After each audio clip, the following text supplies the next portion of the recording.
Hey, what is going on guys? RvzStealth here, and in today's video, I'm going to be giving you guys my opinion on the best supports for patch 5.14 and quite possibly for patch 5.15 as well. If there aren't many changes for patch 5.15 to support, then I'll just change the title of the video to patch 5.15 when that patch happens. So if if there aren't many changes to the support role, then don't expect another support video for patch 5.15. But for patch 5.14, there were some pretty good changes to support. Zeke's Harbinger did get introduced to the game, which has made a lot of different support stronger now, which has made my list quite a bit different since the last time I did one of these lists for support. I think the last time I did one was for patch 5.10, so it's definitely due for an update, and I hope you guys do enjoy the video. So without further ado, let's get right into it. So first up, I have Soraka. Soraka is really good with the new item because she benefits a lot from like the AP the item gives. She also benefits from the cooldown reduction, and it's just such a strong item right now, and any champion that can benefit from buying it, I would definitely recommend playing that champion. So she's also super annoying to play against. Whenever I'm playing against a Soraka, when you're in the laning phase against her, it's so hard to win trades in the laning phase because she's just gonna heal up her AD carry in like 2 or 3 seconds. So whenever you are playing against a Soraka, then trying to poke down the Soraka rather than the enemy AD carry might actually be in your favor, because if you can kill the Soraka first, then she's not going to be able to heal her AD carry, and then after that you can end up going for the AD carry. So like it's really like hard to decide who to focus when you're playing against a Soraka in lane, and that just makes her really annoying. She's also got insane heals with her W and with her ultimate. And she's also got the AoE silence, which is really good for like team fights and also for the laning phase. In team fights, if you can put that on, like say a Katarina jumps in and starts channeling her ultimate, you can just completely negate that with her silence. She's also, like I said, great with Zeke's, and she's also got pretty decent poke in the laning phase with her Q. A few cons of Soraka is that she is very squishy in the early game, so if you are playing against like a Thresh or a Blitzcrank, then you do have to be careful that you don't get hooked, because you are squishy and you're probably gonna die if you do get hooked in the early game. And she also does not have any like very strong engage or disengage, which is the main reason she's not higher on my list. So next up, I have Blitzcrank. Blitzcrank is a really good engage support, so if you're looking for one of those, I would definitely recommend picking him up. He's got a game-changing hook, and like if you can land his hook late game on the enemy squishy target, then you basically just won the game for your team. So I just like that he has that game-changing element in his kit.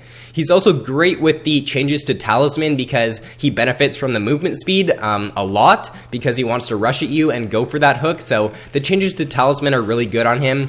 And he's also got that AoE silence as well, which is really nice. If the enemy like jumps in, starts channeling an ability, then Blitzcrank can just completely negate that. He's also very strong if you do get ahead with him, because he can start roaming, and he can also start just looking for like hooks with he can just go in with his W, pop his Talisman, and just look for an easy hook. And he also does have very strong crowd control with his Q, his E, and with his ultimate.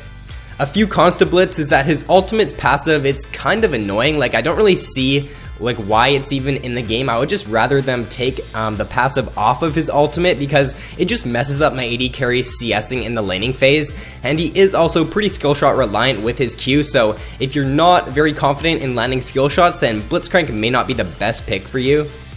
Next up, I have Janna. So Janna is one of the best disengage supports in the game, and I think that with a lot of the sated Devour junglers being like melee and jump in your face type junglers, I think that Janna is a really good pick right now. Like for example, Warwick, Xin Zhao, Master Yi are 3 champions that build sated and are played quite consistently, that just like try to jump on your AD carry, and Janna's really good with her ultimate and with her Howling Gale to just completely knock them out of the fight. So I think that with those engage junglers being played quite a bit right now, that Janna is a much stronger pick, and she's also great with the Zeke's as well. I would definitely recommend buying that on her, because she does benefit a lot from the AP that it gives her, and of course from the cooldown reduction as well. She's also got pretty good CC with her W, her Q, and her ultimate, and her shield is also really nice. You can basically win every single trade in the laning phase if you put your shield on your AD carry, because they're going to get that bonus attack damage, and they're also going to get the shield. So unless your AD carry is like really dumb, then they're going to win the trade most of the time. And she also does have that insane disengage with her Howling Gale and with her ultimate as well. A few cons to Janna is that she does have weaker engage. Like, she doesn't have the engage of a Nautilus, a Thresh, or a Blitzcrank, so that's why she isn't like number 1 on my list. If she had some sort of engage, then she would definitely be number 1 on my list. And she does also rely on her AD carry to like not be afraid in team fights and to like be aggressive, because when you're playing with a Janna and she's your support, like you want to be aggressive, more aggressive as you when you're playing as AD carry, because you've got that Janna with a good disengage. And if your AD carry just kind of like sits back and plays passive, then Janna's purpose isn't really like, it's not that great, because then you won't be able to like save your AD carry with your ultimate, and you won't be able to use your kit to its highest potential. Next up, I have Sona. So Sona is really good with the Zeeks because it gives her that AP, and Sona benefits a lot from AP because she does a lot of damage if you do build AP on Sona. And I just think the item is really good right now on a lot of these like supports that do benefit a lot from the AP and from the cooldown reduction. She's also got the heal on her W, which is really nice for just staying healthy in the laning phase, and she's also got the movement speed buff, which is great as well for just keeping your AD carry really safe. She's got great poke in lane 2 with her Q, and her ultimate is really game changing. It's kind of like a Tibbers in the sense that it's an AoE stun ability, so what you can do with this is you can just look for that flash stun or flash alt stun with Sona's ultimate, and it's just game changing because if you can get that on like the enemy AD carry or a few targets in a team fight come late game, then because of the strong CC it has, you can basically end up winning games with one good Sona ultimate. She's also got good engage and disengage with that ultimate, and she also does have pretty surprising damage with her Q. One con to Sona is that she is very squishy like Janna in the laning phase, so like Janna and Soraka, so you gotta be careful that you're not getting hooked or you're not getting engaged on in the laning phase, because if you do, then you might get bursted down really quickly. So last but not least, on the top 5, I have Nautilus. Nautilus, like, even though Zeeks is a really strong item right now, I still think that Nautilus is like one of the best support picks, if not the best, because to carry solo queue, in my opinion, you want to play a support who's got good engage, because in the early game, you can really take advantage of Nautilus's kit. He's got a really good engage like with his Q and then with his passive and with his E. And if you can like get that hook on the enemy AD carry in the laning phase, then the damage that he has is actually really good. And as long as your AD carry follows up, then you're going to be able to chunk them out of lane most of the time. He's got insane crowd control as well with his Q, his passive, his E, and his ultimate. And he's got also pretty good peel with his E and with his ultimate. He's also a very strong laner, like I said, and he also does have surprising damage for a tank.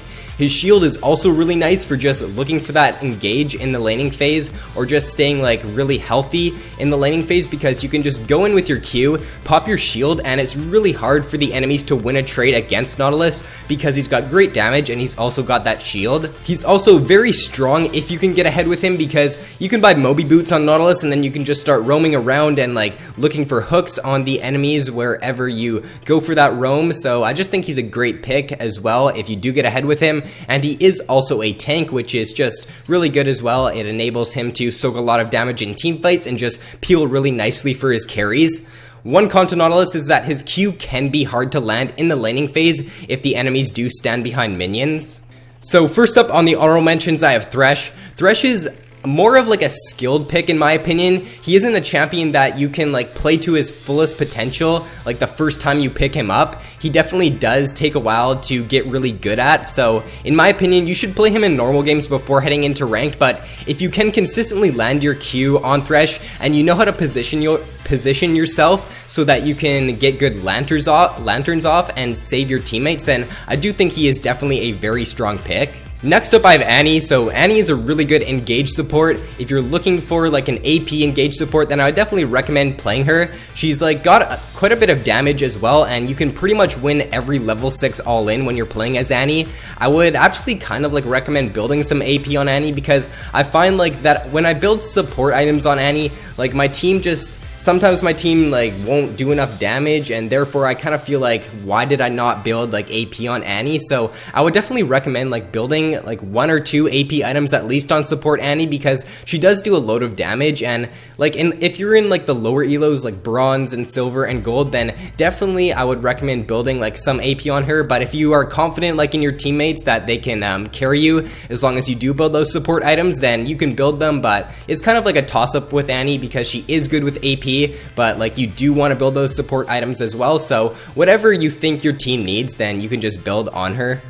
Next up I have Braum. Braum is a really good tank. He's got very strong CC as well with his Q and his ultimate, and his E is really good as well for just negating a load of damage. He's a really good counter to Jace because Jace's EQ combo is basically up the same time that Braum's shield is always up, so he can negate a load of Jace's poke. So if you're looking for that counter to Jace, then I would definitely recommend playing Braum. And if you're just looking for a strong tank, then he is a very good pick.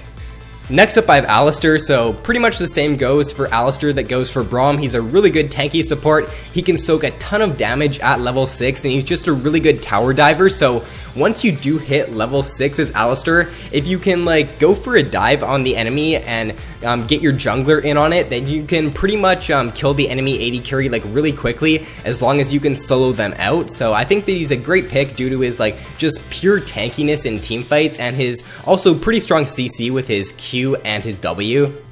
Next up I have Leona. So Leona is also a very strong engage support. She's kind of like an Annie, but she does like lack the damage that Annie has. Once you do hit level 6 though as Leona, her all-in combo is just really good with her ultimate and then with her EQ combo. She's a great support paired with like someone like a Jinx or with a Graves, any AD carry that's got good burst damage. So if you're looking for a strong engage support, then I would recommend playing Leona. And to round out the honorable mentions, I have Nami. So Nami is also a very good pick with Zeke's Harbinger. She's also got pretty good CC with her Q and her ultimate, and she's got that heal as well, which is really nice. So if you're looking for another champion that you want to pick up the Zeke's Harbinger on, then Nami is definitely a very good choice. So that is all for the video, guys. If you enjoyed, then don't forget to drop a like and subscribe if you haven't already. Thank you guys so much for watching. Have an awesome day, and I will see you in my next video.